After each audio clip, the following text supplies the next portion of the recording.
आपण पाहू शकतोय सध्या अनेक राजकीय नेते मंडळी सध्या इथे दाखल होत आहेत। भगवान श्रीराम त्यांच्या स्थानावर म्हणजेच अयोध्येत विराजमान झाले। आजचा दिवस अतिशय महत्त्वाचा मानला जातोय, कारण ध्वजा जगभरातील श्रद्धाळू आणि रामभक्तांसाठी अतिशय महत्त्वाचे, त्यातून एक संदेश दिला जातोय। पंतप्रधान नरेंद्र मोदी यांच्या हस्ते ध्वजारोहणाचा सोहळा पार पडतोय। ही ताजी दृश्य सध्या तुम्ही साम टीव्हीच्या माध्यमातून पाहताय।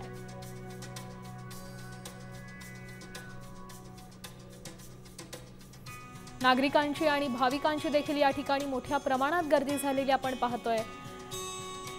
संतांनुसार आणि हिंदू धर्माच्या मान्यतेनुसार भगवान राम यांच्या वंशासाठी कोविदार वृक्ष याला विशेष महत्त्व आहे आणि या वृक्षाचंच प्रतिबिंब या ध्वजावर भक्तांना पाहता येणार आहे। कोविदार वृक्षाला देवकांचन आणि रक्तपुष्प असं पण म्हणतात। हा वृक्ष प्रतीक म्हणून या ध्वजावर दिसेल।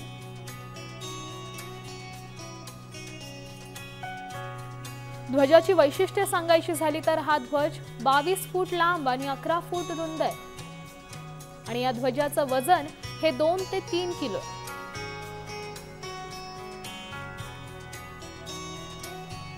या ध्वजाचं आणखी एक वैशिष्ट्य सांगायचं झालं तर 360 कोणातून फिरणारा बेअरिंगचा बॉल या ध्वजाला लावण्यात येतोय। आपण ही ताजी दृश्य पाहू शकतोय।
प्राप्तिः पुरा निर्दोषा जिष्णुराधेष्ठाः